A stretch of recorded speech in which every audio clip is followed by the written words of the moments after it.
Hello everyone, welcome to the YouTube Mile Builders Thursday night general hangout. Thursday's hangouts are for the general discussion on mile railroading that we all can set a topic to discuss for the night. Thursday's hangouts are the proud sponsor of the Tuesday night presentations, the YouTube Mile Builders, EMAG, and the YouTube Mile Builders live show.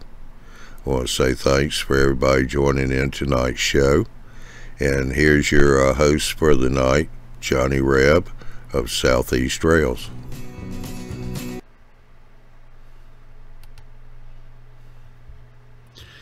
Hello everybody. Well, let's see, we got Jerry and Lee and Marcus over in the chat.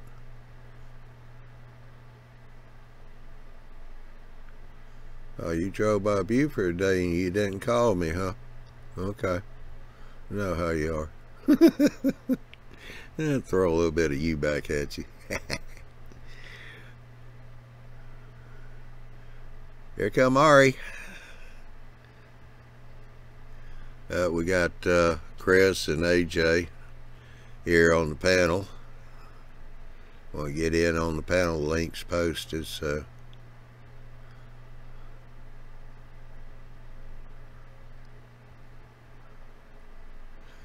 and Big Ron down under there. Howdy, back to you.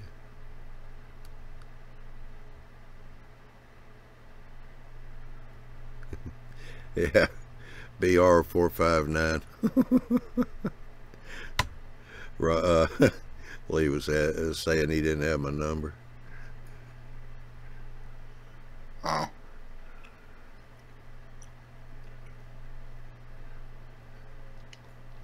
Yeah, I'm having a little technical difficulty tonight because a few hours ago I had the computer on and the internet went out. Called the company and they said they wasn't going to have it back on until tomorrow night about 7:30. But then it came back up, so hopefully it'll stay up through the whole show. If not, if we wind up cutting out before 30 minutes is up, then I'll redo the show tomorrow night, same time, same channel. If it's over 30 minutes, we'll just let it go and have a new show next week. Hey Dave, how you doing?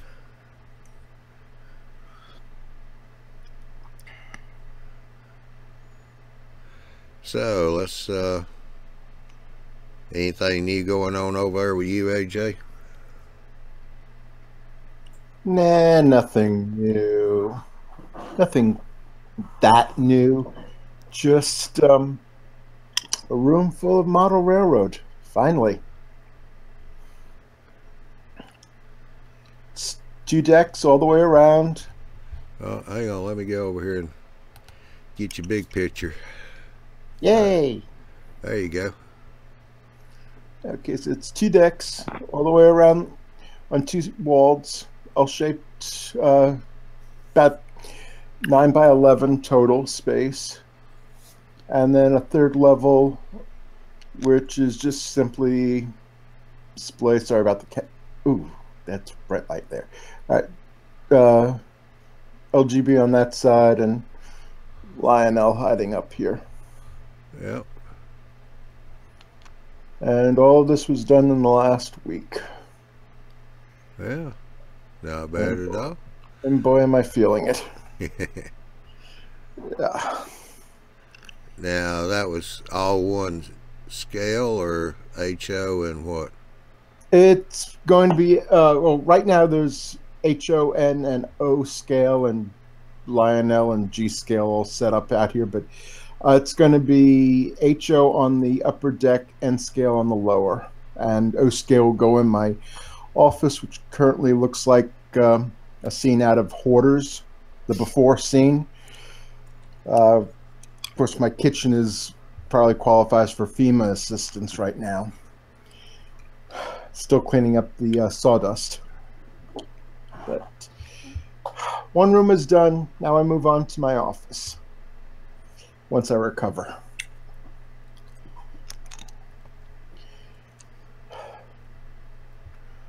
I feel good. I feel accomplished. I is happy. Yeah, that's good. I mean, you make a good progress there. Mm-hmm.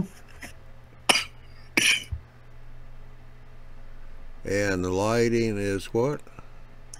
The lighting is LED rope lights from Walmart.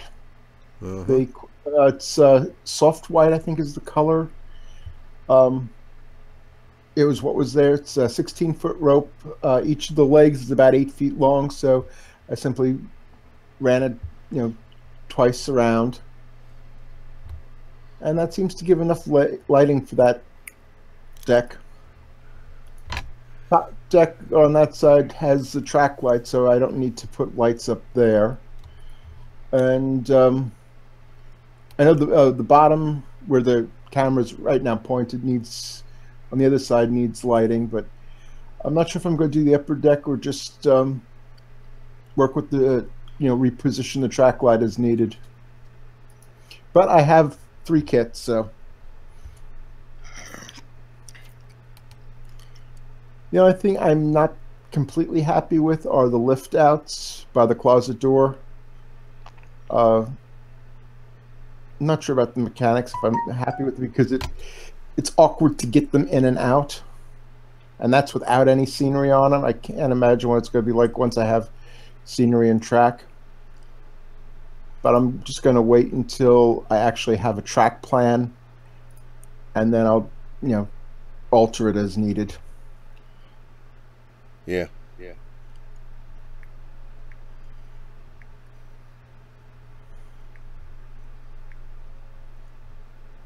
I guess the important thing is that I'm closer to actually having trains running. I will have trains running before the end of the year. You can hold me to that. Yeah. I know that's a dangerous thing to say with this group, but I am confident that I will have trains running before the end of the year. I'm not sure how to take that, this group. Y'all hold people to what they say they're going to do. That's a good thing. If a little crazy, it's a good thing. Yeah.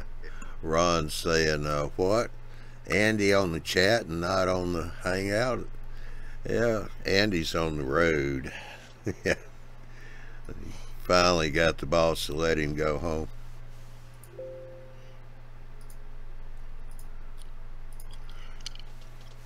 I think he was saying he can't keep up with AJ, so.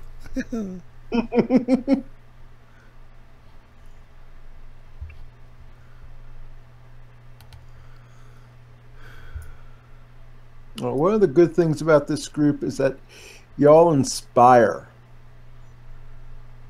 Hey, we try. We prefer spending your money. Yeah. Yeah. I'm not even adding up what this has cost me. I think that's how I got into the stagnation before. I was concerned with what the bottom line was, and in trying to save money, I just started spinning my wheels and made too many compromises to what I wanted as a model railroad. Yeah. Of course, the other side of it is that spending blindly, it's Oh, that's where it gets costly. oh yeah. And that's just been for the bench work. I don't have that much in the way of HO scale track. I have, I think, 2 good switches that aren't, junkers or brass, and 5 or 6 pieces of flex track. That's the sum total of my HO scale track, and I'm definitely going to be needing a lot more of that. Good thing microengineering is, close by.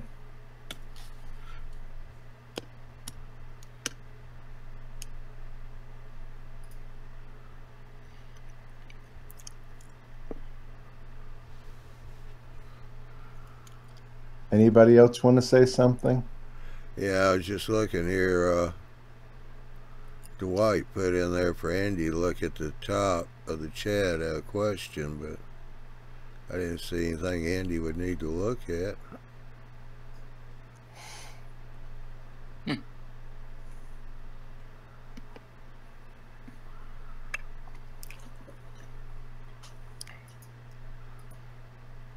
Something. There, I said something.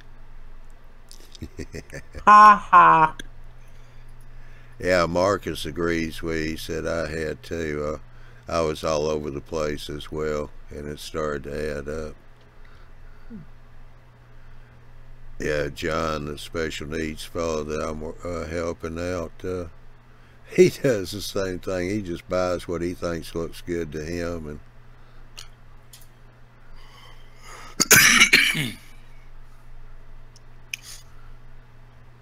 well, Ron's trains in things. Says, sorry, can't join y'all tonight. I'm attending my daughter's college party. Okay, I'm going to leave that one alone, 'cause I could get in trouble with that one. College party, frat party. Yeah, no comment.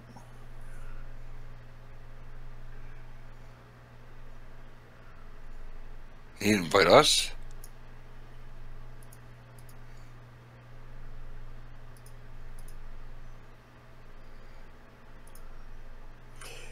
Yeah, college parties kind of don't make sense once you're no longer that age group.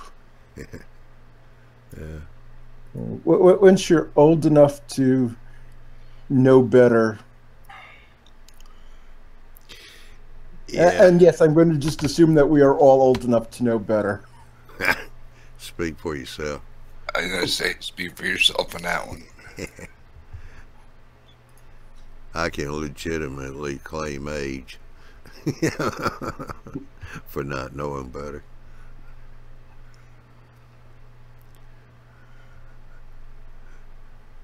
Let's see. All right, North Star. He's wanting to know what dry adhesive Andy bought for his ballast. I don't know the specific name of it, but it's a dry polymer adhesive. You can buy it at Home Depot's where Andy buys it. The Home Depot. Yeah, Jerry said he looks terrible in a toga. I don't even want to think about it. Yeah, Dan's sitting there going Scottish kilt. Anybody got anything for railroading? Let's get out of these college parties before we get arrested. I was over at John's this week. We did a little more work. He's building the Medusa concrete plant. Got silos done, and they went together good except for the two end pieces. I wound up with some little unevenness, and they got tabs in there, so they fit together really decent, but still had that joint line in there. So I had some model putty, so we paid those up and sanded down smooth. Got it looking pretty decent. I put a coat of paint on it, just on that. Go ahead and seal it, so when we paint the rest of it, keep that line from showing up.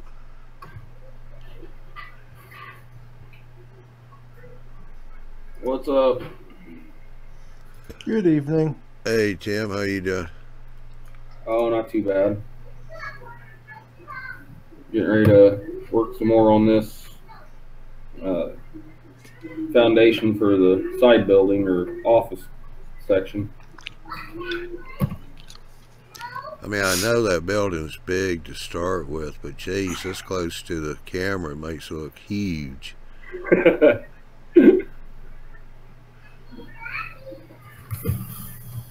That better? Scary thing is that is Z scale. That's HO.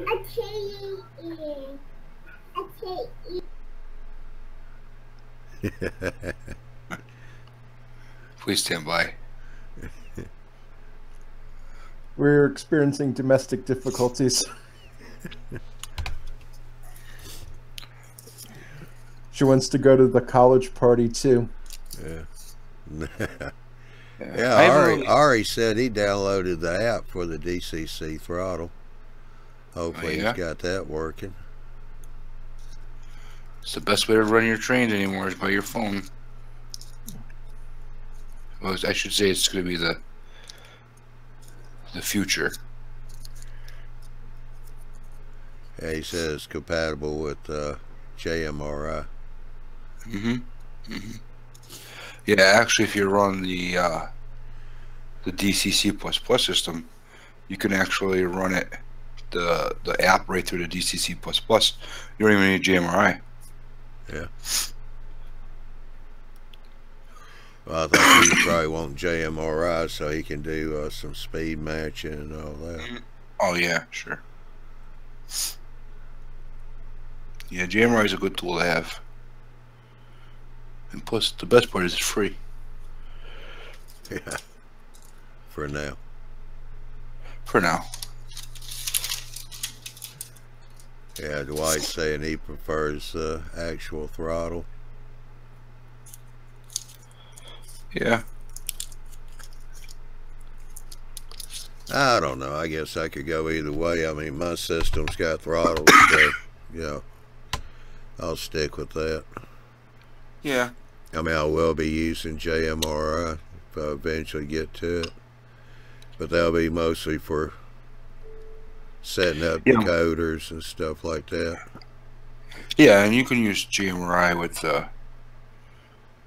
pretty much all the DCC systems, so Yeah. you don't have to use it with Y throttle. Yeah, it works good with Digitrax, NCE. Yep. For my narrow gauge stuff, I'm just running the DCC++ system with Y throttle because I already have a throttle for my other system, so I don't feel like buying another throttle. I think for most instances, working with a regular throttle is a good idea. But with all these apps that are out there, so you can just use your cell phone, comes in handy when you have an operating session. If your layout requires 15 people to operate it, you don't need to invest in 15 controllers. You simply have your 1-2 controllers, whatever you want, and you have your crew load up the app on their phone. Unless, of course, they have an old-fashioned clamshell phone, in which case they're sent to the roundhouse in the sky. Yeah, I did. But nobody could fix it, so it kept buzzing on me. So I had to go to one of the smartphones. Yeah, Ari says here, it's a huge money saver. Everyone has a phone. It's free. Right. The Wi-Fi is $78. Runs 4 Wi-Fi phones.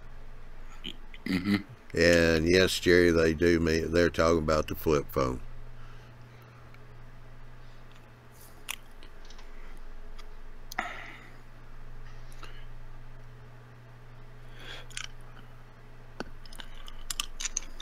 Yeah, he must be using one of the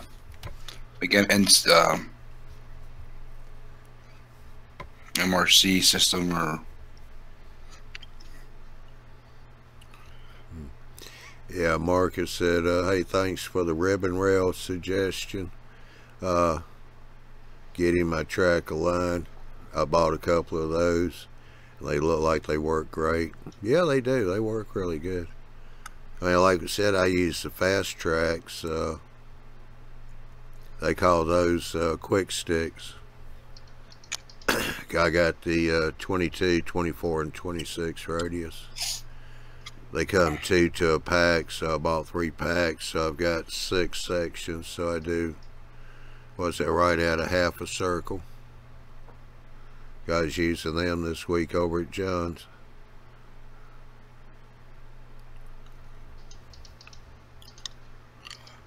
What's the other one? They have quick sticks, and there's another one. Ribbon rail. The ribbon rail is the metal one. No. I was looking the other day, and there was quick sticks, and then there was... Hold on. Let me get my bearing here. Yeah, because the ribbon rail, they make a, I think it's a 6-inch and a 10-inch. Sweepsticks. What is sweepsticks for? Sweepsticks are to do your curves or your straight. Yeah, sweepsticks. I was saying quick sticks. I meant the sweepsticks. That's what I'm using. Sweepsticks from The Fast. quick. Yeah, the quick. Sticks, Johnny, are your ones you're putting on the bottom of your turnouts. Yeah. They're the already placed ties that you just glue down. Yeah, I know. I done made too many of them. That's the reason I'm saying quick sticks. So are these sweepsticks like reusable then? I guess. Oh yeah, they just fit right between the rail. And they got finger joints at each end, so you put them all together. If you want to, you can glue them. I don't glue mine. I mean, Ralph is glued. I think he glues his 2 at a time. Yeah. So he can adjust it. So if you need to start out, say, with a little bit of a sharp curve, you can put one it's got a little bit of sharp curve, and then go up to your next curve and add it to it and come around. I mean, they intermix. So the whole point of it's to help you set the rail? Yeah, set the radius. Yeah, therefore, I mean, he really used them for hand laying, because they have a notch on each side where you can spike your rail while you hold it in place. And he's got cutouts in the center, so you can mark your center line when you just lay them out on the table. But they work just great. I mean, on the Atlas Flex Track, I put them right between the rail to form the Flex Track.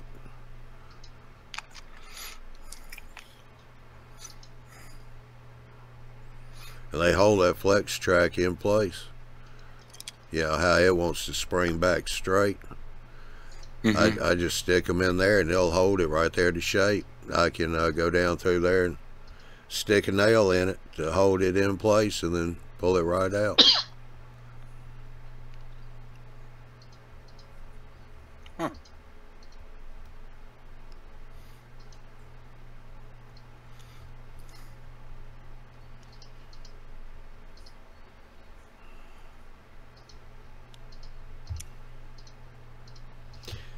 That's you to come back in, Lord? Pardon? Yep, that's you. That's me. I just checking it. All I see is the cutting pad. Yeah, because I'm on a break.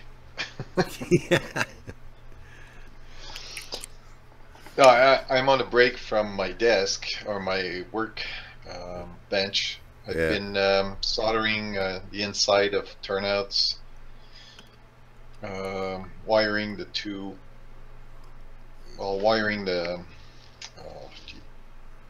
rails. Yeah, what Andy calls the closure rail. Yeah. Goes between the hinge of the points and the frog.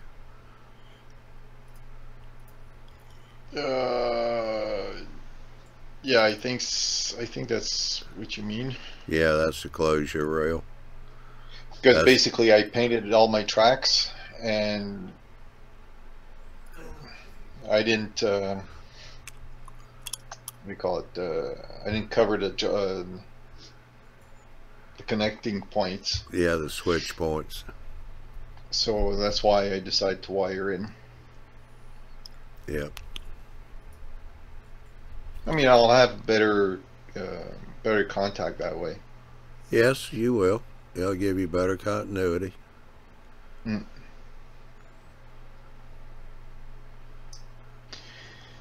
So that's what I've been doing, and I've been playing a bit with GMRI, and I got fed up at one point. Doesn't seem to be any good videos that has NCE. I've seen some with Digitrax, or they just go directly to sophisticated programming. But yeah. Well, that's the trying to reason why find- they started doing that JMRI series last year, and you know, Mhm. what you need to do is drop Chris Healy an email, because he's in CE using JMRI, so he's very versed in, because he did a lot of the shows. Mhm. Like I said, I just wanted the basics. Like I opened it up. I finally got all the green lettering, so I know everything's working. Yeah, you're on the right COM port. Yeah, but I was just playing around with it, just trying to change the volume on one of my locomotives, and that didn't work. And it was writing all the info, and it wasn't working. So I decided, you know what? I'm going to put everything to 0. So that way I won't have any sound for the bell, the horn, nothing. But nah, I still have all the same sound, nothing changes. So there's something I'm doing wrong. I tried to look for a video that would explain it. Didn't find any. Chris, I think they did some 1 or 2 CV shows in there. Mm-hmm. I know Yeah, they I'll did go look shows on each one of the major parts on how to start up JMRI, go in and do the settings like for Dakota Pro and the throttles and stuff like that. So, but they did do some on the CV. Irrelevant. It's irrelevant to the system that you have. Yeah. As long as it has the communication to the system, it'll put the and don't take this to the bank. I'm no expert on this, but as long as it could send the signal out from JMRI to the base station, and the base station can talk to the programming track, life is good. Don't try to look at it as an NCE problem. More look at it like as a just how to program in general. As long as the JMRI has a connection to a DCC system, it's irrelevant after that. Okay. As far as I understand. Yeah, there are some decoders, was it lock sound, that requires a lot of power when you're programming your CVs. I think that's so. the reason why they have that different booster for it. But if you're using the Sprague, it puts out enough power so it will write to the decoder.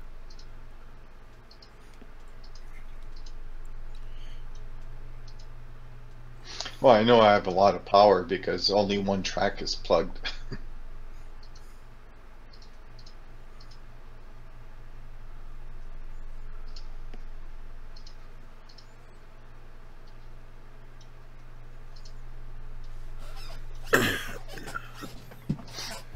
We got a good question here, David. So if you're going to use a 28-inch radius for your curves on a double main, what would you use for the inside radius? 26, 27? Yeah, on curves you want to, I'm assuming this is going to be HO, so on the curves you want to keep a at least about 2 1/4 center line, so you want to drop down to about probably 25 3/4, but it depends on what you're going to run too. If you're running passenger cars, that's going to be a little tight for them. Freight cars, not a problem. But when you're doing curves with double tracks, you want to increase your center line spacing from what you've got your double tracks running on a straight. So if the straight is, say, 1 3/4 or whatever, then you want to increase it at least 1/4 to 1/2 inch, probably more like a 1/2 inch. So if you run 2-inch center line, then on curves make it 2 1/2 inch. No passengers, so that'll be freight. Yeah,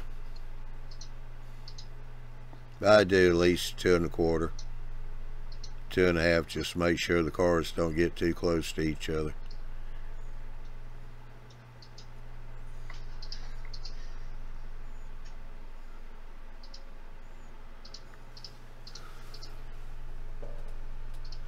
I guess Dan's asking if any car is bigger than 70. I'm assuming that's 70 feet.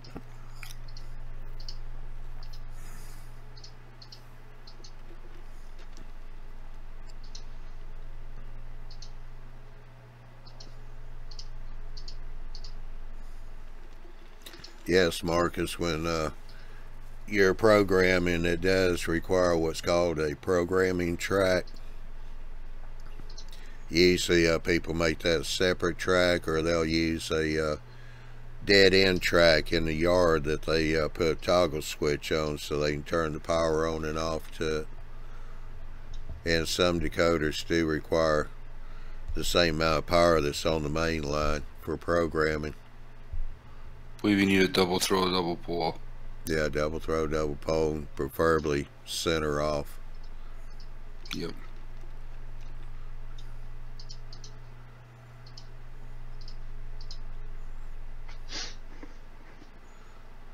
Just saying. Yeah. No, that's good. That's just stuff I picked up from talking with people in here. I find it's more interesting and fun to program all your locomotives at once. Yeah. Yeah. No, it's not. Hi, Marcus got here. Sorry, I wasn't clear when you are programming sound decoders. Doesn't it require more power than a regular decoder? Yeah, they probably do. I mean, most decoders, yeah, they take the same power except for certain brands. There's one certain brand, I think it's Lock Sound, because you can totally reprogram theirs. And that does require more power for that. But it doesn't exceed the track power. My recommendation would be just to follow the manufacturer's instructions or recommendations. Yep. But most of the time the programming feature on your system is enough to do most sound cards.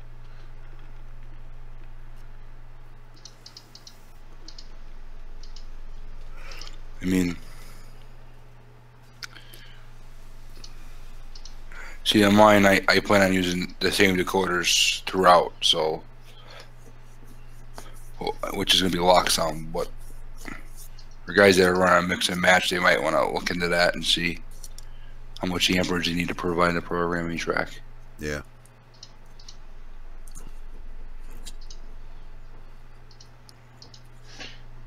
Here's a dumb question. Why? Why what? I mean, if I plug my, for example, my NC, which is 5 amps, Yeah. and right now the power is only on my programming track, does it really matter how much power goes to that track? It matters. Go ahead, Johnny. No, go. It matters because what Johnny's saying is if you're programming a board that's technically off. So what happens is you need the power so that the base can actually program the decoder. So you need some decoders, like a sound, what they're saying is like a sound decoder may require more amps to be used to program the decoder because you're changing sounds or whatever. You're not just changing CVs in the decoder. You know, like wall sound, you could change the sound files in it.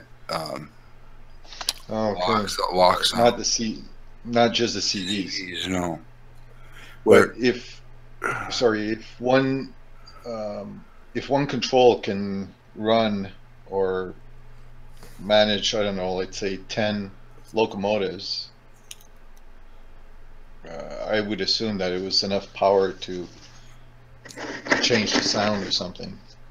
But yeah, if you have all your locomotives running and at the same time as your programming track, then I guess you don't have. Yeah, that's not really the point. The point is that you may require more power or amps to program that sound decoder versus just programming a typical decoder for a motor drive. Was the comment. So what my recommendation would be is if you're running ESU decoders, or if you're running Tsunami, or if you're running TCS WOW, just look at the manufacturers and specifications and see what they say. I mean, probably 99% of the time you're going to be fine. But like Johnny said with LockSound, they're totally customized. You could totally customize them to, in terms of sound. So they may require a little bit more juice to get that programming into there, or they may not. Yeah, well, the thing of it is, I mean, program track regular decoders are only going to need maybe an amp of power to decode. But sound decoders, now you're having to power up the power amp and everything else on that card. So you're going to need more amperage just to get the program, to do the programming. Now, once you got it programmed and it's running, the amperage would probably drop down. Does drop down, but it's still going to run at a higher amperage than a standard decoder. If you're probably having if you probably have 5 amps capability on your programming track, you're probably good. Oh yeah, it's probably a good buffer. Well, like Jim said over here, Mr. Red, you just want to be careful and don't let out the magic smoke.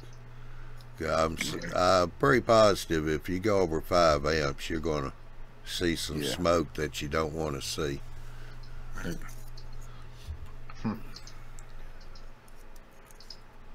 And Marcus got here, I was never big into sound because I'm in N-scale, but those new locomotives, SD40S, with the low sound decoders sound awesome. Yep. Ralph just posted on the Facebook page today, the YouTube Model Builders, that they just put out new sounds, new North American, Australian horns, bells, etc. for your V4 decoders. Yeah, they had Australian too, wasn't it? Yeah.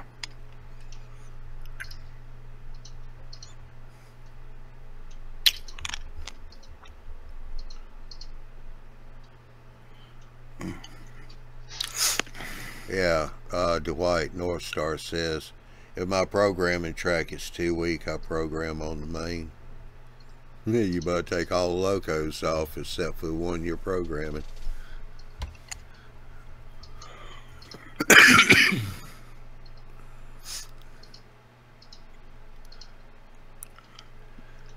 People have had issues with that, wound up reprogramming every engine.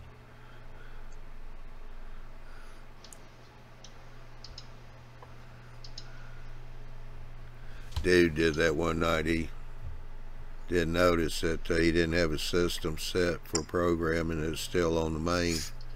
He went into program mode.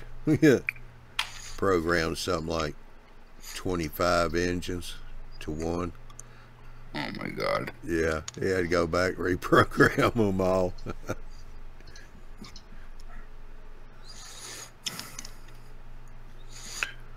See, like I said, it's interesting.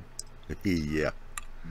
That's when you learn how to save the programs in JMRI, because once you get everything set, you can save that, name it to the loco.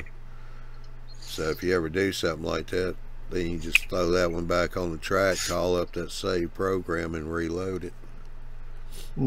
Be a lot quicker.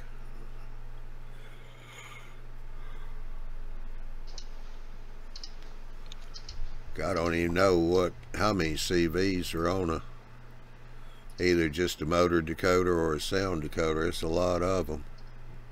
I'd hate to have to go back through 25 engines one at a time. Yeah. Well, thanks. Yeah.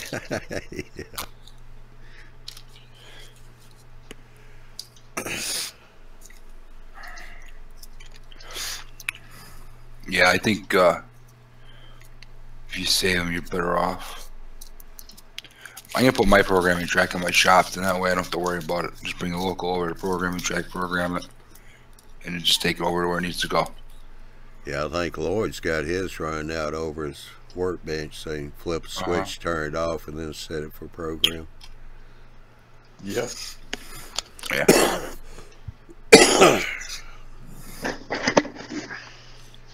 I've seen some I people. just need. Go ahead, Lloyd. No, I was going to say I just need to install that dip switch. Anyway, a switch to turn off the main layout from the programming track. Double pole, double throw. Yep. DPDT.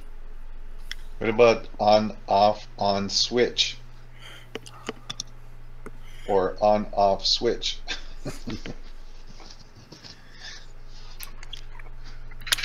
Yeah, Mr. Jerry said, I think I'm better off sticking to us DC on my small switch and layout. That works too. Yeah, it's whatever your preference is. According to Digitrax's website, there are a maximum of 1,024 possible CVs to be programmed.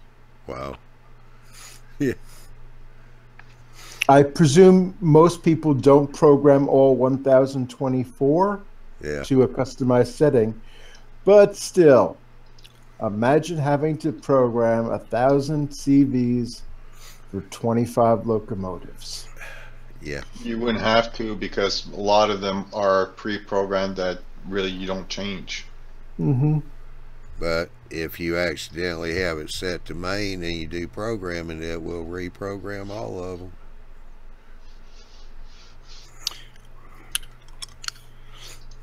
Because I was looking at them yesterday, and there's some that there's no reason to touch them.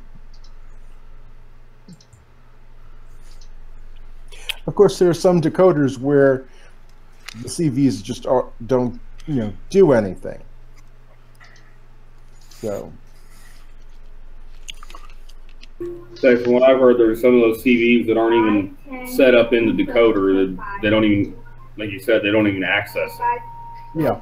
Yeah. If they weren't programmed, it wouldn't do anything, because the decoder itself wouldn't recognize the commands. Mm-hmm. I don't think the Bachmann dual mode decoders are can be speed matched. Yeah, Dwight said most people rarely use more than 4 CVs, but I think I kind of have to disagree with that one, because if you do speed matching and all that, you're going to be using more than 4.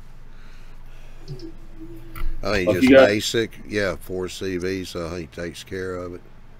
I say, if you got sound, got all your whistles, your horns, your lighting features turned on, like ditch lighting and alternating lighting and all that, you're going to be using more than 4 CVs. Yeah, but basic 4 would be what? Sound, lighting, loco number, how you want to number it. There are 15 books delivered to the Thorned Well Elementary School. The books have featured between 5 classes. How many books will each class have? So 15 books. Yep. 15 books. So, like 15. And how many classes? 5. But This concludes tonight's math lesson. yeah. Sorry, I got a 7-year-old working on homework behind me. Yeah. No need to apologize.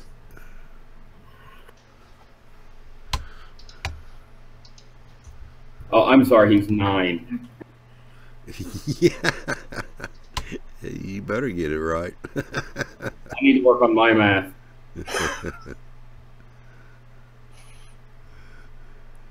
Those 9 years just went by like they were only 7. It's more like they went by like they were 20.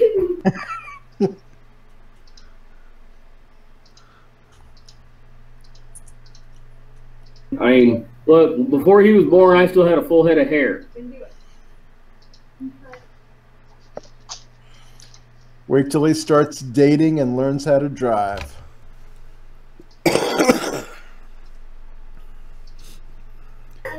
That don't scare me as much, really. Because at least then he's out of my hair for a while.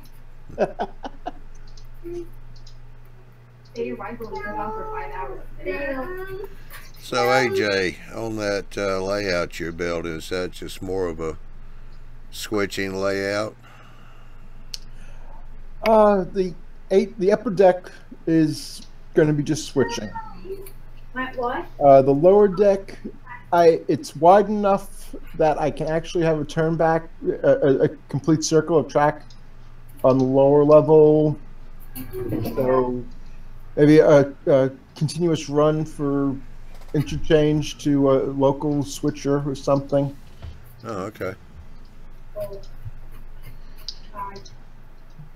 I kept my possibilities open. 7, 8.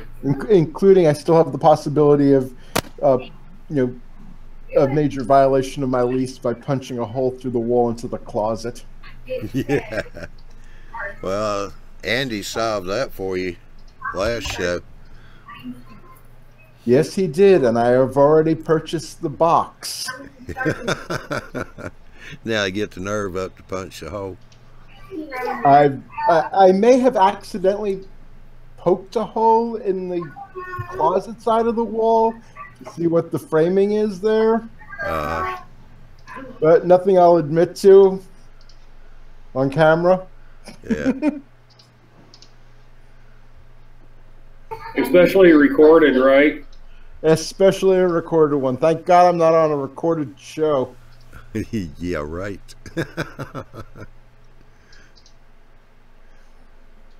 Marcus has got a question. AJ, what is the width of your bottom shelf? In the back, it's, I think, 14 inches, and the base over here is about 30 inches. The wide side is 30. Oh, one leg is going to be 30, the other one's 14. Yeah. Let me bring the camera around so you have a better view. So, the wide side, that's the wide bottom. Let's get the camera moving in the right direction. And then we have the narrow section over here, which is currently holding the lumber that I have left over. Yeah.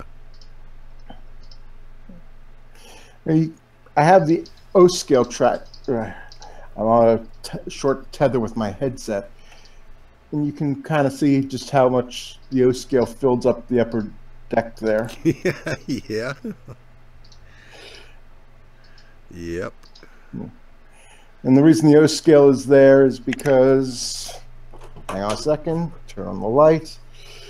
Welcome to an episode of Hoarders. That is supposed to be my office and workbench, and it's right now where I've stored everything. Yeah. So that's the next room to be tackled. But for now, the door gets closed.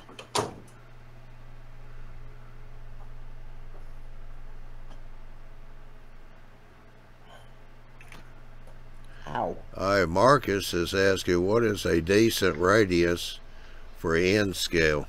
Well, I know the tightest is 9 inches. He said for a loop. Probably what, 18, 20? For a nice broad gauge, yeah, about 18, 20, 22. Yeah. I'll probably do 12, maybe 14.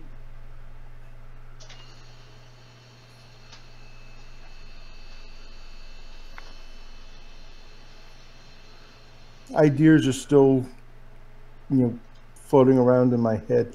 I've actually, I built the benchwork without any idea as to what the track plan would be, because I knew that the benchwork had a hard and fast limits as to what I could do. So, yeah.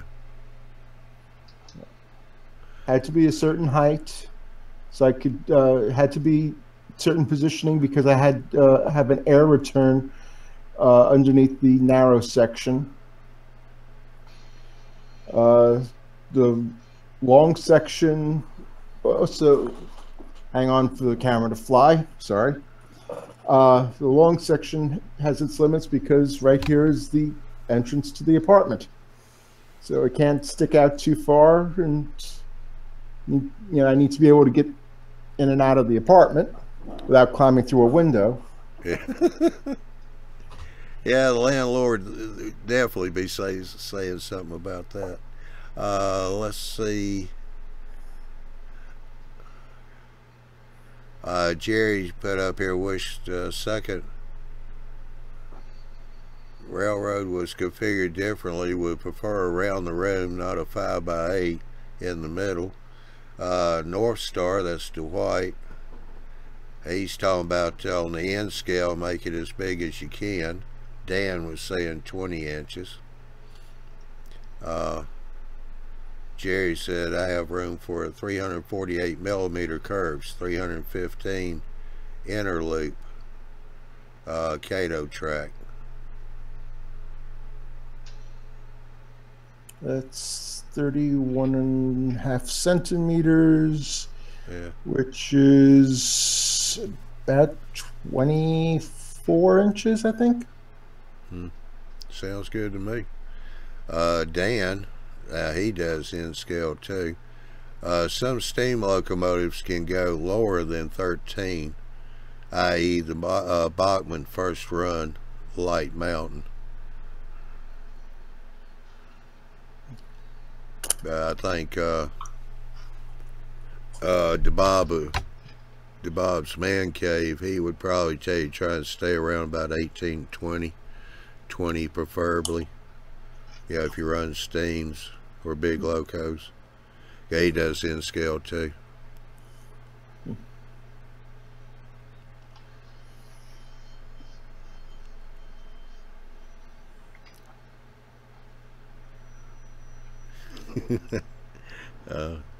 Okay, I'm corrected. BR is bedroom, Jerry said while he was laughing.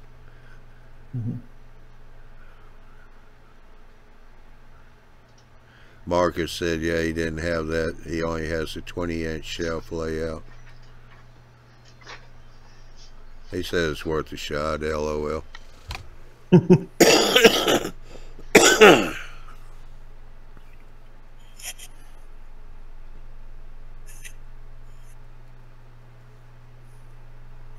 Oh. Actually, Marcus, even with that 20-inch, yeah, if you wanted to put a loop in it, just add your wing onto the shelf layout right there where the loop is and let it run out on that short wing and come back in. Yeah, if you could do something like that, that would work. Hey, Steve from the UK, how you doing?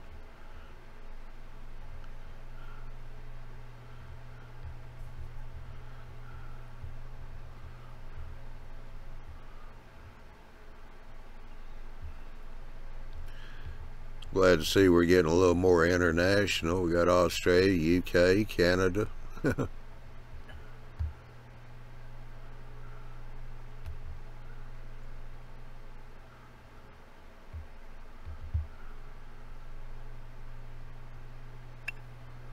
Jerry's asking Marcus room for a dog bone.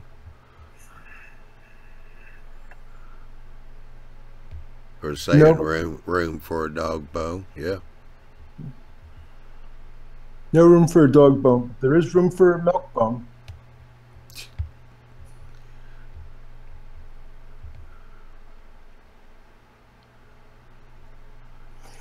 A return loop can always be tacked onto the side as a drop-down leaf or as a rollaway cart.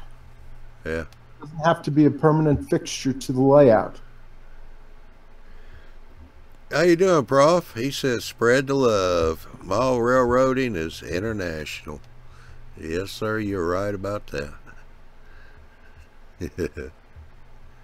Hope you've been doing well. We hadn't seen you for a little while.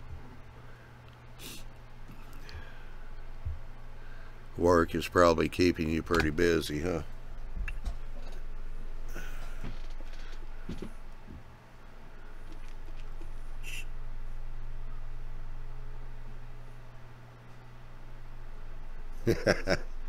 Prof says drop leaf equals better for alignment and quick deployment. Hinges ahoy. Now see where you get yours from, AJ. Oh yeah, the professor has greatly influenced some of my designs. No, your language. Oh, in my language. Hinges ahoy.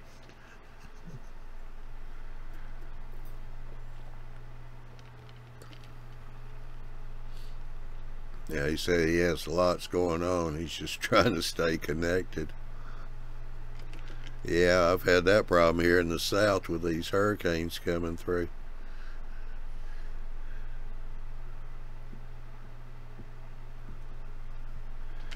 I got lucky. I didn't get it as bad as Florida did being up here in Georgia. But we still got a lot of high wind and down trees and lines and stuff.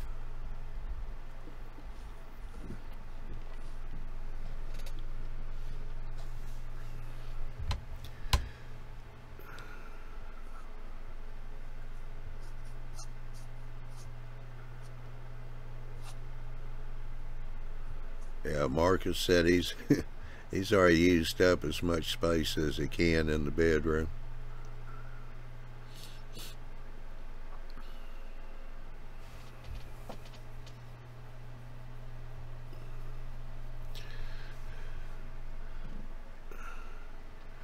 Well, I guess you could run the peninsula straight down the middle of the bed. I don't know how the wife would go for that, but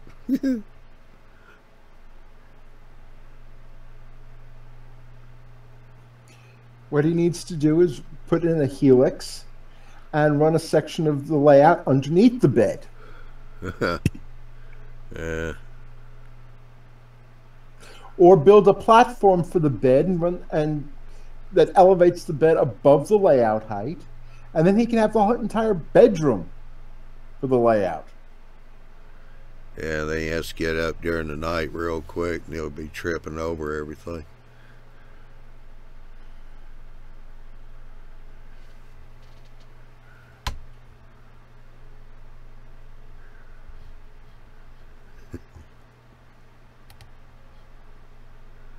I think I'll behave and not say the first thing that comes to mind. Yeah, Dwight said that having the hinges on top is ugly and hard to hide. Yeah, they are. Meaning a lot of bushes.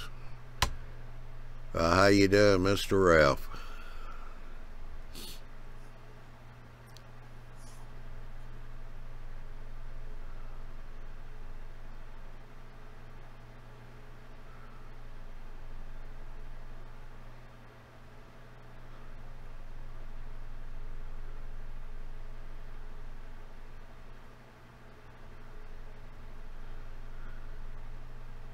Yeah, Dan said that he has a pan in the works for a 13 by 13 layout room.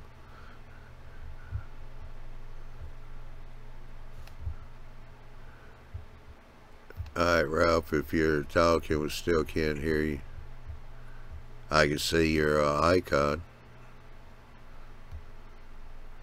We must be having a few technical Oh, there's his camera. I'm going to get off, guys. I'll talk to you later. Good night, Tim. All right, Tim, have a good one.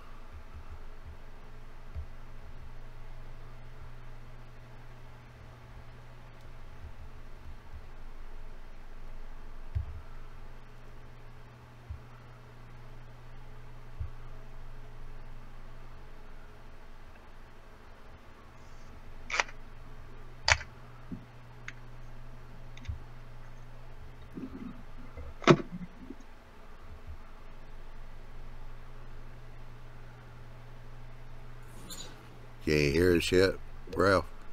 Yep. Ah, I can hear you. Yes, sir.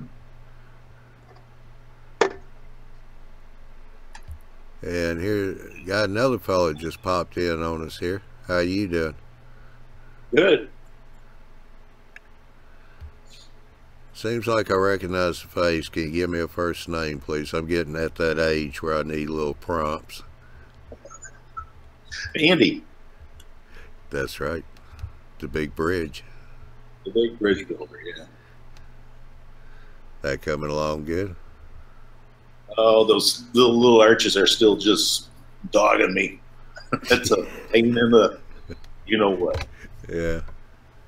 I use Easy Sand 45, which sets up in about 45 minutes.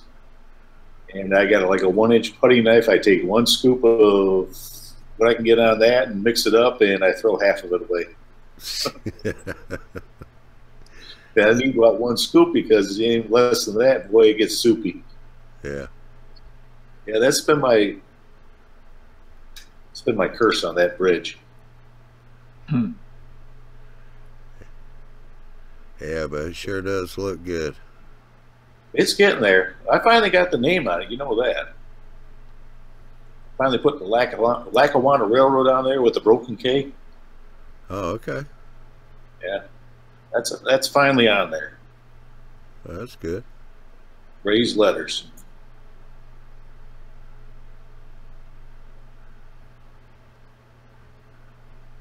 So it's coming along. Taking a little break from it. I got a cluttered mess I got to clean up here. Workbench is not looking real pretty right now. Well, AJ said when you get yours done, could you come over and help him out? Yeah. Well, where's he at? Missouri. Missouri? Well, that ain't that far. Eastern Missouri? Yes, just outside of St. Louis. Well, that's a short little drive. I was, northern Illinois, so that's not bad. Yeah, the spare bedroom, which is my office / workshop, kind of looks like an episode of Hoarders, the before scene. Well, here, I'll give you.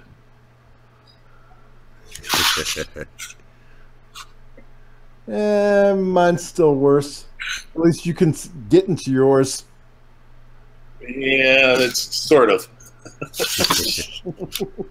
That's what I'm working on. Is I decided to take a little break from the train, and I'm actually trying to get a little straightened away. So I'm building cabinetry right now for. Well, it's going to help me with the modeling and everything. Yeah. So when I get into building nice curved modules and everything else, it makes life easier. Yeah, I know that. There are a few things I had to do just to make life a little bit easier with building what I built.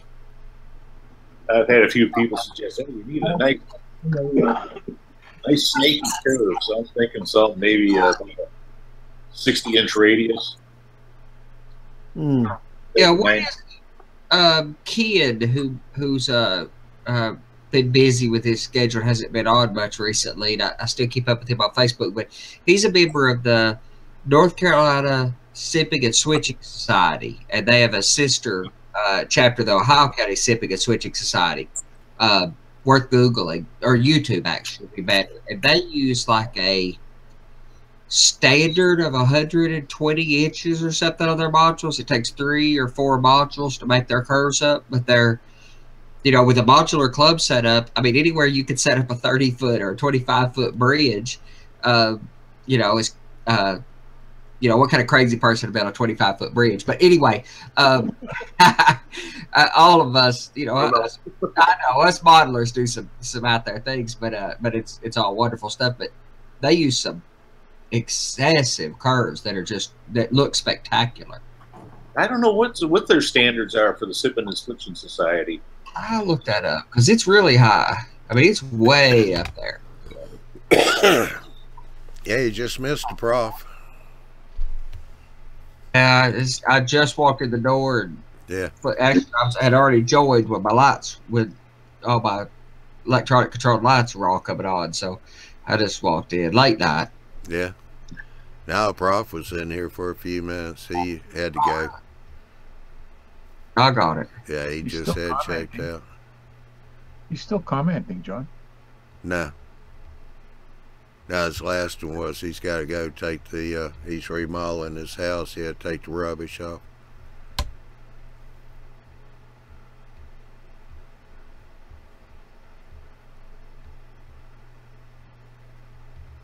I'm looking at their specs now. We'll see what their curve radius is. It's really, like I said, it's really high, but Yeah, they have to have a big area to put set their modules up in. yeah, I think most. I don't remember the specifics exactly, but it was a lot of his setups. A lot of those setups were like 100, or 50-some foot by 200 foot, or Yeah. It was. I built all my stuff to Fremo because I looked at that Sipping and Switching Society, but they seem to be more regional than national, international. Yeah, they are. And they developed their own set of standards, and they have an adapter module. I forget what they call the end of their module, like a region or something like. That's not the term, but a border or something. And they have it adapts to the NMR or the Fremo standard with a 1-inch piece. It's just a 1-inch module that sets in against it and adapts the pins that connect it, because they use a pin standard basically with iron pipe or whatever, with galvanized pipe going in the hole. So they make a 1-inch adapter module that lets them put Fremo, because it's still the same basis as Fremo, where the module's a certain width and the track is in the center. Yeah, most of those are built honeycomb too. Yeah, and that's the way I would build modules. If and or when I build a little land, I will build a few sections or some simple, so I can take them back and. You're breaking up. Andy, you're breaking up bad. You're going digital.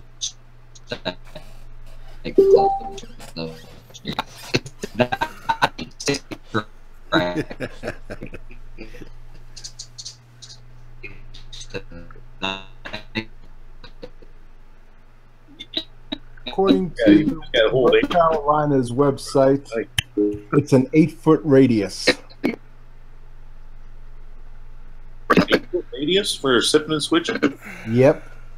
Wow. That's pretty good. Mm-hmm. Yeah, I don't know where Cabana Bob is tonight. Says he's YouTube, but he's not on the chat here. But I just now got some message popped up from him. He said he's asking, what do we think about the Oak Hill brand turnout jigs? Anybody use those? I don't. I use the Fast Tracks.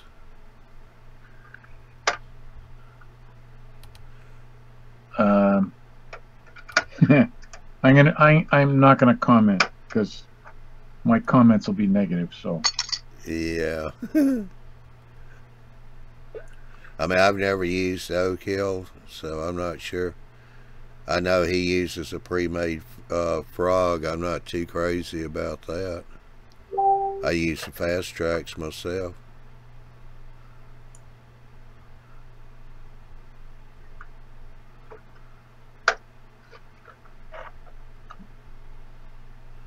I haven't tried that. I've got the Fast Tracks. I haven't really built one yet. I hand build them, but just going by a template. Yeah. Well, yeah. To build the Fast Tracks one, all you need is track and a file and their jig. But the Oak Hill one, you're going to need frog, and there's some other cast parts as well. So I don't know.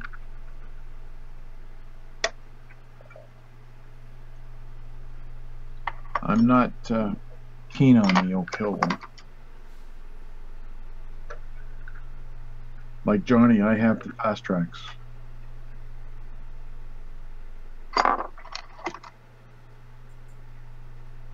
Yeah, 'cause I've done a few turnouts now at number 6. Got a few more to do. But I mean, I like the fast tracks. They're really good. You get a choice of either doing what they call a solid hinge or actually do a hinged points, where you actually make a hinge out of a rail joiner and hinge the rail, to switch points back and forth. But the solid is just one piece of rail, and at the end it forms a guardrail there at the frog, and it looks just like it's like a real turnout. If you can make my screen larger, there's one right there. I can do that.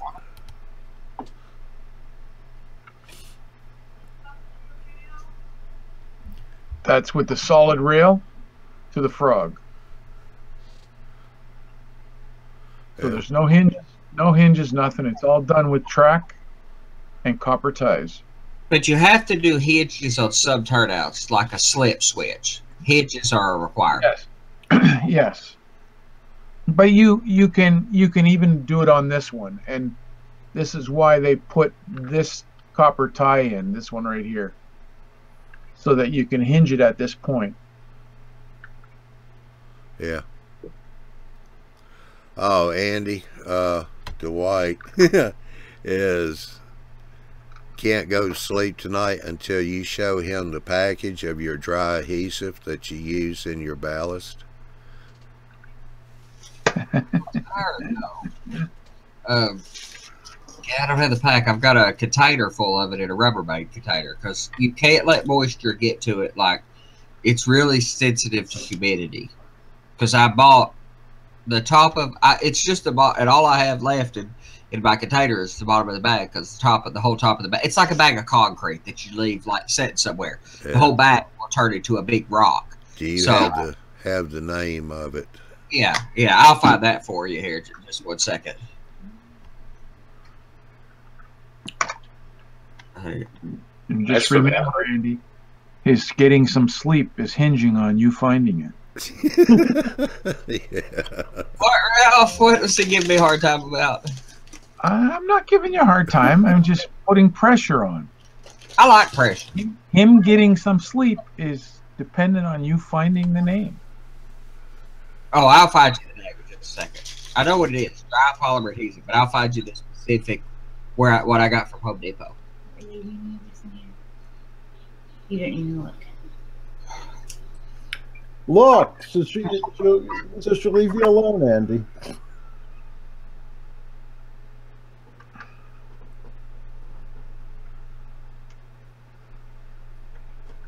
I can hear the conversation now.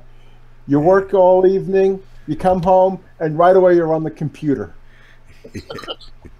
Talking trains. Don't stir up nothing there, hey Jay. And I had it muted while she's just saying exactly. Yeah. This is my life. Okay, honey. Angie, it's okay, Angie. We'll make sure he goes to bed early. I have no husband. On any night other than some Tuesdays On and most any Thursdays. night. Tuesdays and most Thursdays. All right, my referee shirt's still in the washing machine now, so.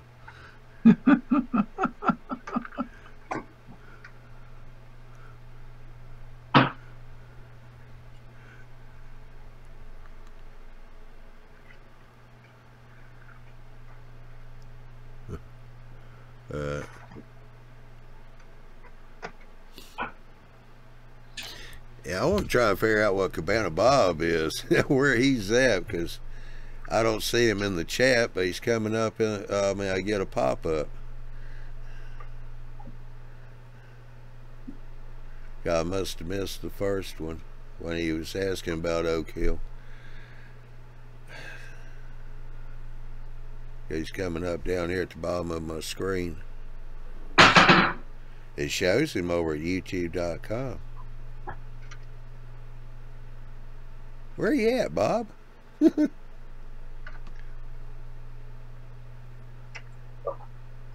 Obviously, he's in a cabana somewhere. Yeah. Normally he's over here in the chat. Come into the chat, join us.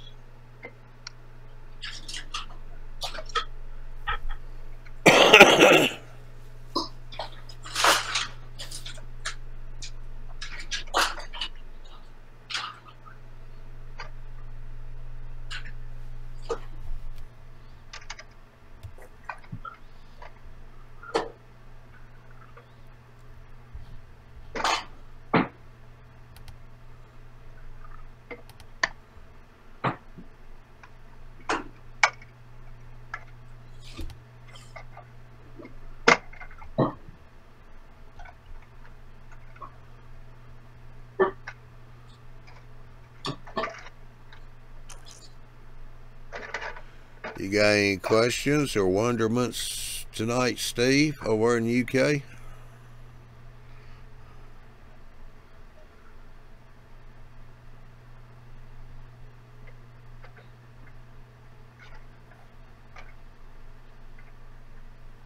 Somebody got up early to be with us on YouTube today?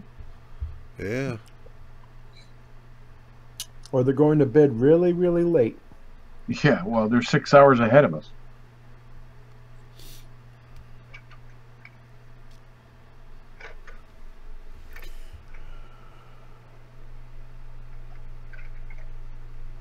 It's getting about 5 o'clock for them.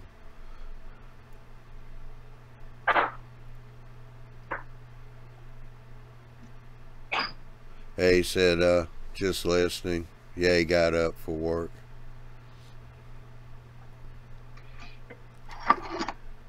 Make sure and wash behind your ears.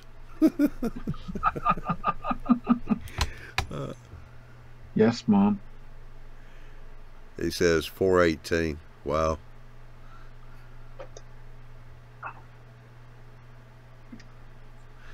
Must have to get up very early to beat the rush hour traffic there.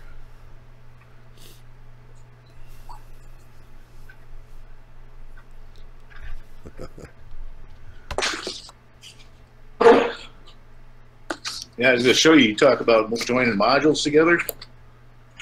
Talk about that half-inch pipe. That's what I've been using. Let's see if I can get them out there. Right there. Yeah, right there.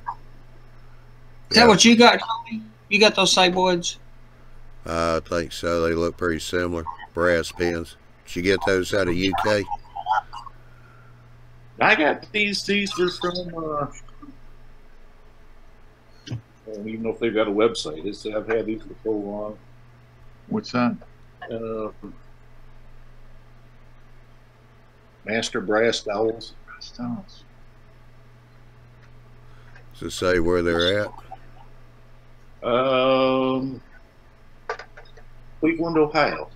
Oh, I don't know okay. if they're still around or not. I've had these for a while. I don't know if you can catch the address on there or not. No, it's a little too small. The Kent Collins Company, KINDP / Collins Company. Yeah, okay. And number 4 brass dowels. These things are the only downside to these things is putting the mail in. They have a tool for them. Yeah. But you know, the female end, I just use a 3-fluid tap. Yeah. Just fit. I could chuck that in the drill, and the other end sits on there real perfect. Just drive those through. Yeah, there it is. Yeah. Drive them in. Yeah. Now the male side that's a little different. These things work nice as far as all you do is you just drill this. I think it was, if I remember right, a 7/16 hole, drill it right through, and you just screw the 2 parts together, and they line up there. It's almost zero play in there. Yeah, Jim in Michigan, he found some over in England. They're precision alignment pins that were really cheap. So Yeah, he bought some, and he ordered some extra for me and sent them to me. I was working in a shop, and they told me it was a display shop. They said, we just got this from a different client or a client that said, pitch it. I said, oh, pitch it in the trash? Okay. They came home with me. Yeah. I wasn't about to put. I knew what those things were good for. Yeah. Yeah, Steve was saying, yes, it's nice this time of morning going to work. I guess he's talking about traffic. They don't have that much that early in the morning. Who's that? You're all driving on the wrong side of the road.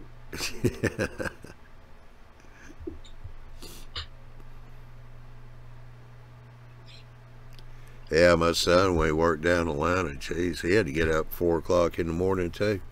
If he didn't leave here by 5:15, shoo, yeah, it'd be 3-4 hours before he got to work because of the traffic down in Atlanta. He worked down the south side of Atlanta.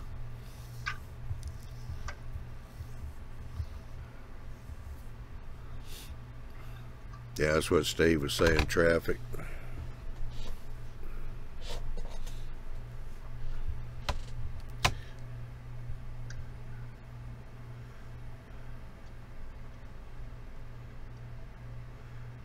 Yeah, you gotta go counterclockwise on the roundabouts, not clockwise. Yeah. Oh, it would be a traffic jam then.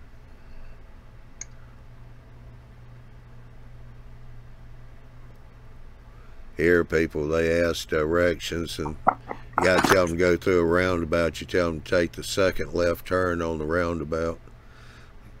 All the turns are right hands.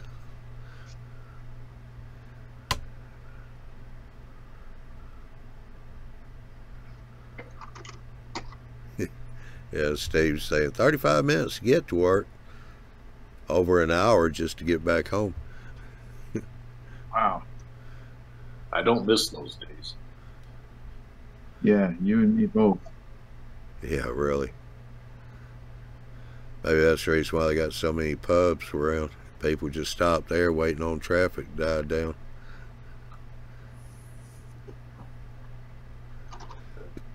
Then you still got another traffic issue with everybody leaving the pubs trying to get home.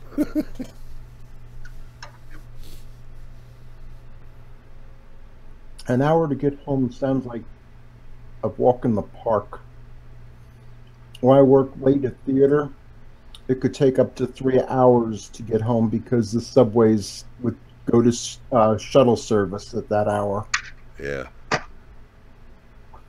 And the buses then stopped running. Hey, you got a car now. Yes, but I didn't have a car in New York. Nah. Now I've got a car, but I don't have a job. For some reason, there's very few theater jobs in this part of Missouri. Yeah.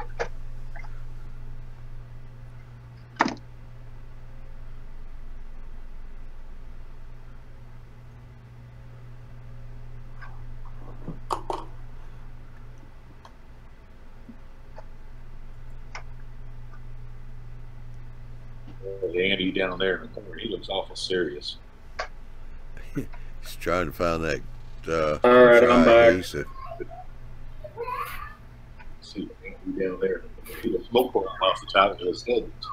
Yeah, I forgot I had him muted because he's back feeding on me. Smoke pouring off the top of his head. Yeah, I forgot I had him muted. He's back feeding.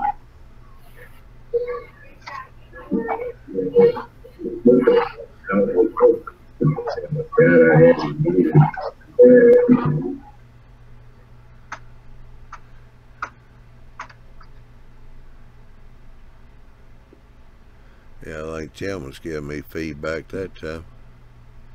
I was trying to figure out where that was. Sorry, it was me. I had I thought I had the live show on YouTube muted, and I didn't.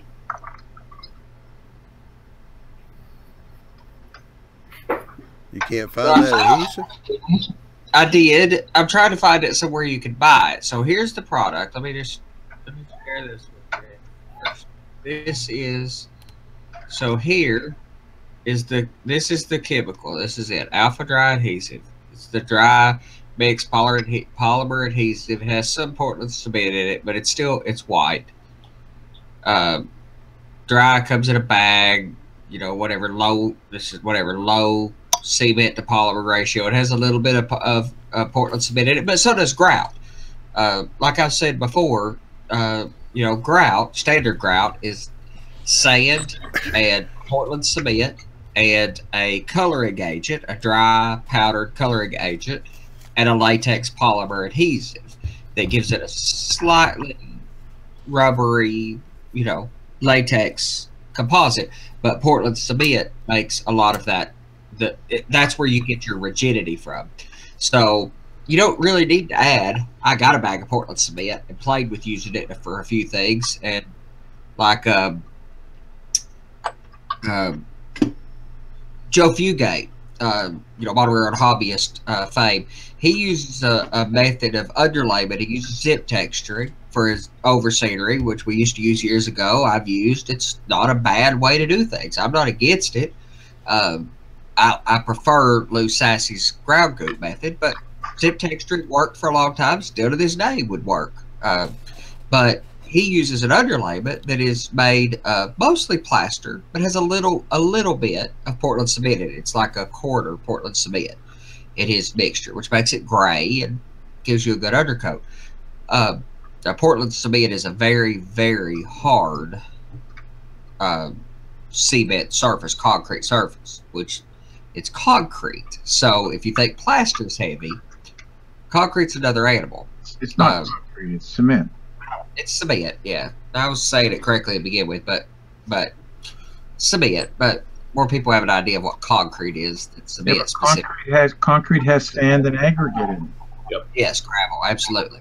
But it is cement, and grout has cement in it. And European modelers tend to use a lot of grout in their modeling. Maybe even just foreign modelers in general. Luke Towan uses, when he does his dirt, he mixes it 50-50 dirt with a sand colored grout. And I've went to doing that some. I use mostly straight dirt, but if I want to darken it, I use a dark grout color. If I want to lighten it, I use a grayish color. I make my ballast with grout. I make my gravel roads with 100% grout. I use typically sandless grout, so it's just the dry polymer adhesive, a little Portland cement, not a lot, and the coloring powder, the dry. You know, it's not a tempera paint, but it's not that far removed from it, at least from a texture perspective. It's a dry coloring agent. You can buy just the coloring agent if you go buy concrete color, because it's, to the best I can tell, it looks like it's the same thing. If you look at the ingredients, it seems like it's the same thing. And I've got some of that coloring agent somewhere. I bought some to try it. I have not tried it because I lost it, but it's here somewhere. And so that even that coloring agent would be a good thing. Like if you're working with plaster to make rock molds or whatever, adding a little dry material to it, because you can't just add paint to plaster. People do. People have tried it, but it weakens the plaster. Actually, if you use plaster of Paris, you can lighten the texture, lighten the color of the road. Yeah. You just need a dry material. You can't add a latex paint to it. Well, I tell you what, Andy. Andy over here and AJ both were talking about they got to clean up their work areas and all. So when they get done, we'll send them over to your place because you're not that far from. I need. What I do is every few months I get so frustrated I set up another folding table, and I just start moving my stuff to that one as opposed to trying to clean this one. And it is, you know, most of the time that works. This is what I've been working at. I've been working building more of where my miter saw is going to go. You've been building bench work, haven't you? Didn't I see on the G Plus community or on Facebook one about your like a stationary layout bench work or something? No, I'm building everything modular. But no, this is going to be for my. That's where I'm going to put my miter saw, and I have all kinds of drawers. Let's see, 1, 2, 3, 6, 9, 12, 15 drawers to put stuff in. And a big flat work surface. Oh yeah, I built one for my brother-in-law, and it worked out so good. Now I asked him if he'd let me have it, and he said, "Are you kidding?" Well, when you're done with that one, you can come down here and help me build one like that for me. There you go. Now, so far, I got the face frame done, and now I'm working on the dust frame from the bottom. When I'm all said and done, I'll have a nice stereo system in there, so I can come down here and build a model and peace and quiet. Except for the rock and roll blaring. I'm listening to tunes. That's a version of peace and quiet for us. There you go. Yeah, Dwight said, thanks, Andy. James Wright finally cleaned up his train room.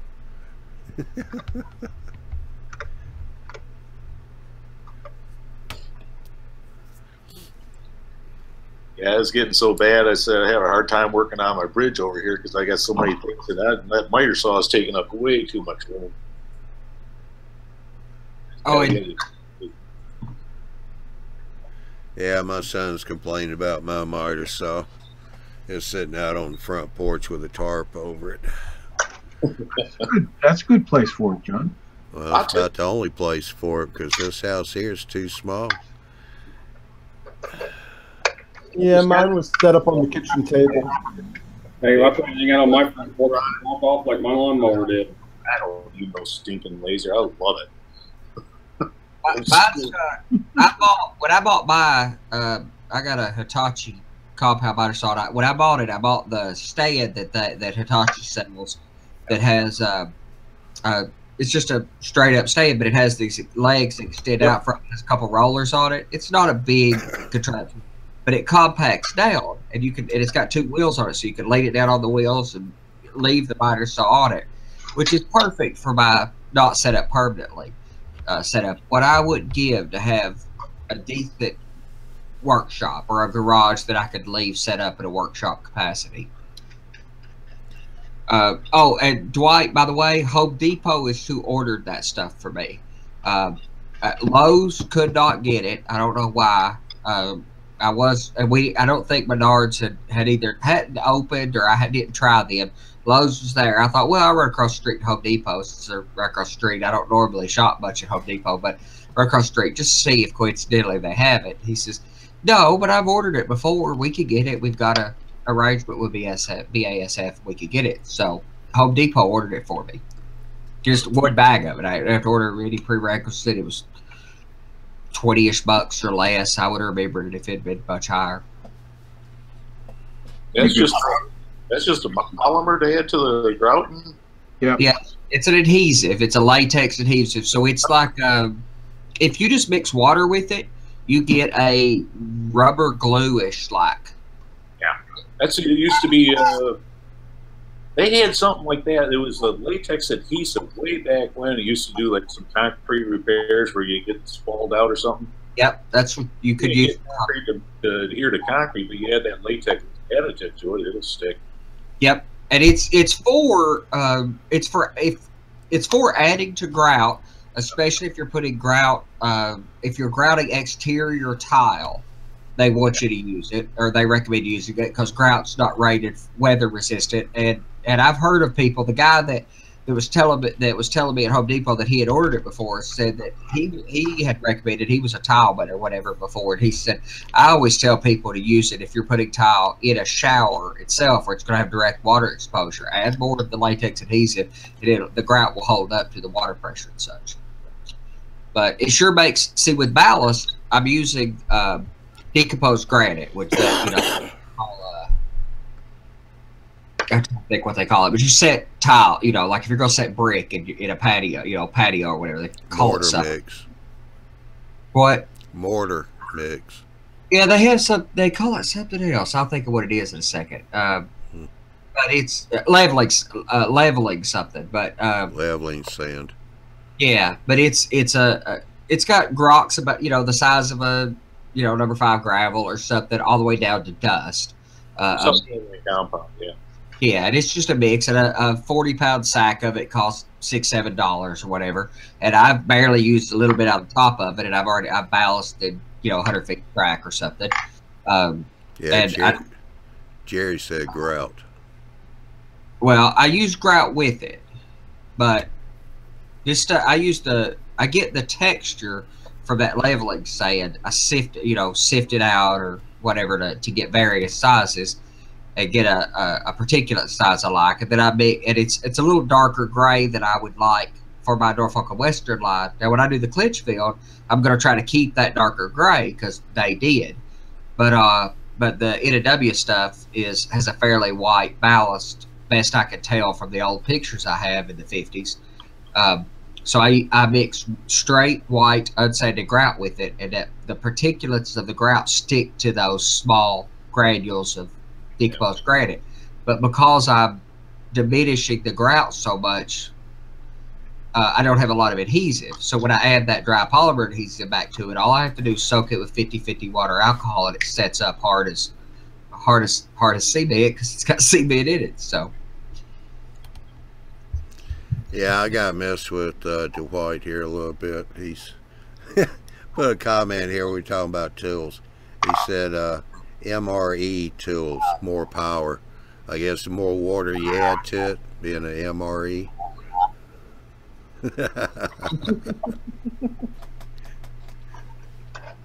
I don't remember MREs being that great of a long-term thing. Yeah, I know. He's sitting there just going, wait till I see you in the next chat. There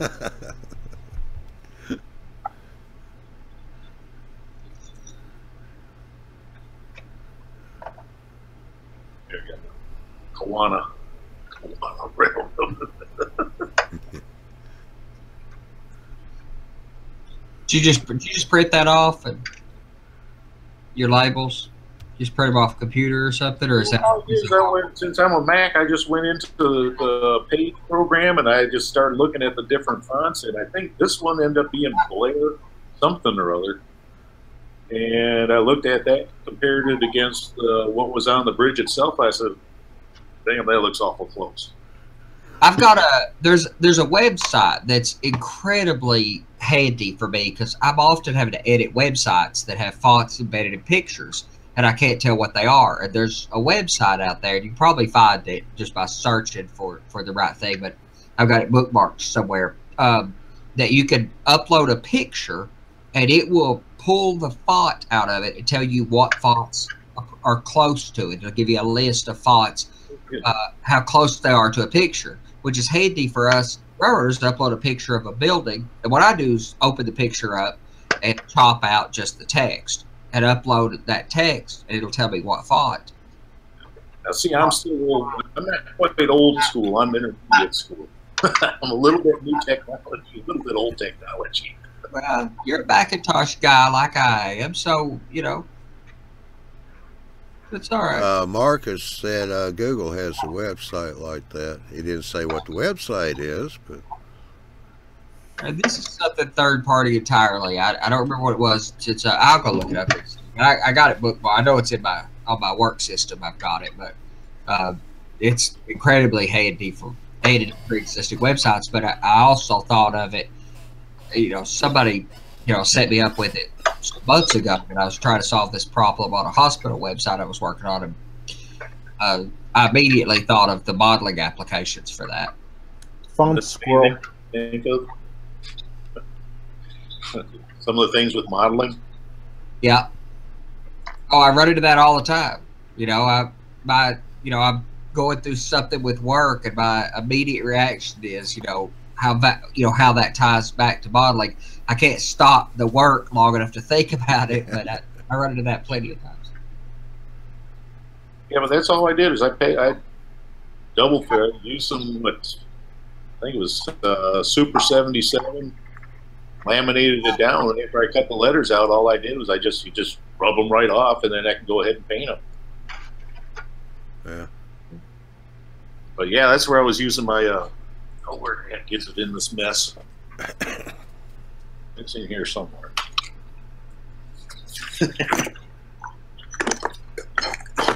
Got it. I need to get it organized. All right, Marcus put the website up here. He said font.artequalswork.com. I think that's a different one that I use, but I'm not positive. Font Squirrel? No. He just said font dot art equals work, all one word, .com.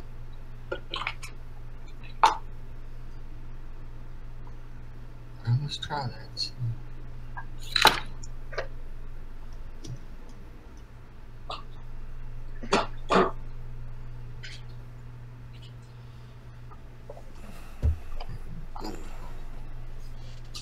Yeah, here's my other little handy dandy tool for working with styrene. Yeah, duckbill pliers. Huh. Used to bend sheet metal. Yep. I do. Do. Once you scribe it, all you do is you grab it, so you don't have to worry about breaking it. Just snap it. Yeah. And I'll tell you, it worked out good for when I had to actually cut all those letters and try to get them as close to perfect as I could. Because you can get them there and you just run a file across it. So I figure if maybe in the next 20, 30 years, if I'm still around, you know, where it comes out, I'll spend another $35 and get a new pair. Yeah. You won't have to if all you're using it on is plastic. I mean, that's only if I wear it out. You know, I used to get thrilled when I wore out tools. I figured I got my money's worth out of it. Yeah. Nowadays it's hard to find a tool like that. Yeah, big are cheap, but not just the stuff you buy at Harbor Freight. I mean, the stuff you spend good money on is it often does just you know, it's cliche to say they don't make things like they used to, but it's ever true. Yeah. At Harbor Freight, a lot of their stuff is, I mean, for modeling works out good. And I'm one of those people that say, oh, no, you can't do that. You know, you got to have the good stuff. I've been changing my way of thinking. Yeah.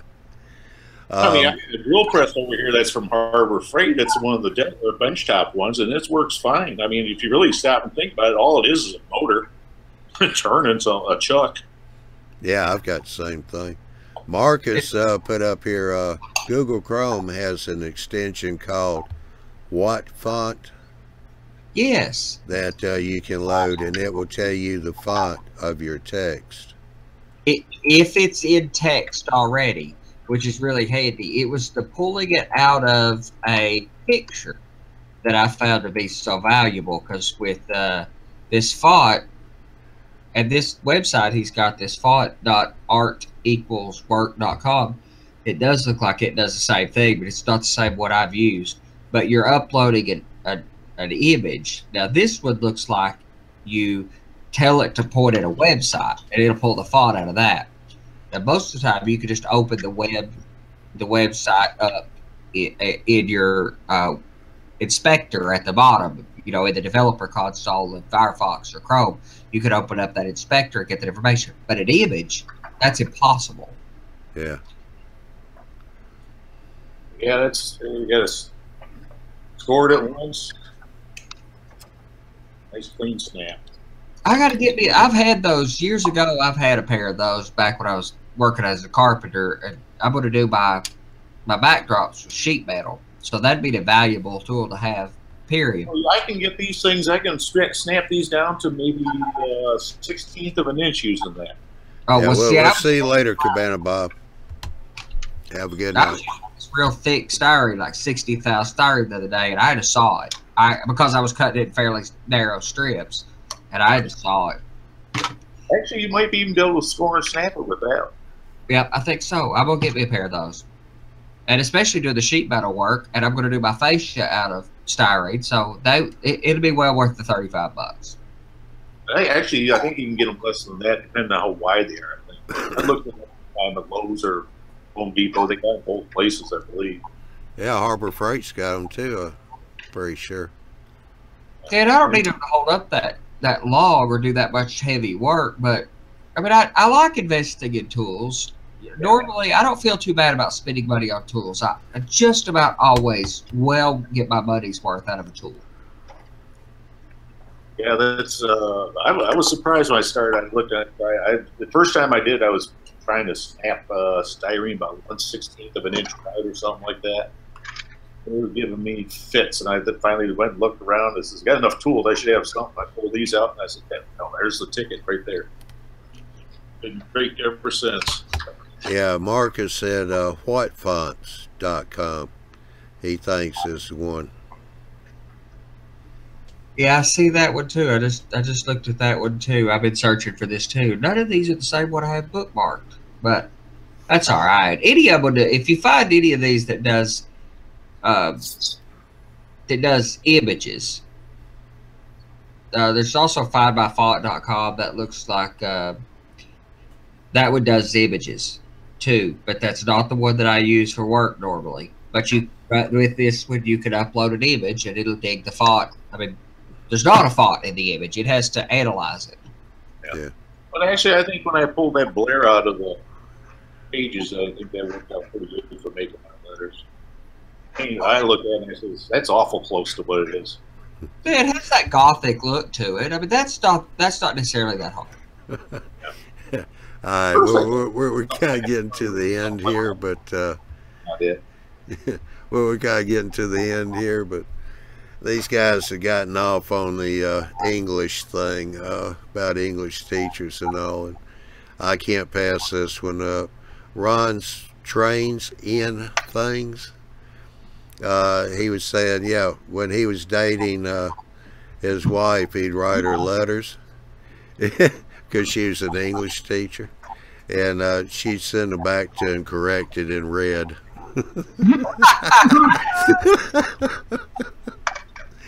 Oh man, that's awesome, Ron. That either says one of two things depending on your personality. Like, no way, you don't want that, or she's absolutely a keeper. It's one extreme or the other in that scenario. I love that kind of sarcasm and the wit of that. I would love that, but you got to be prepared for a certain kind of life when you got a woman who will retract your love or spell check your love letters for you. Yeah. Alrighty. Well, I got lucky and my internet held up tonight.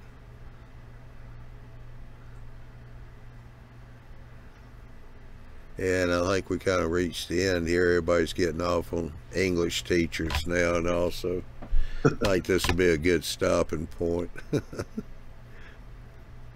So, all right, let me switch over here and do the little transition thing. And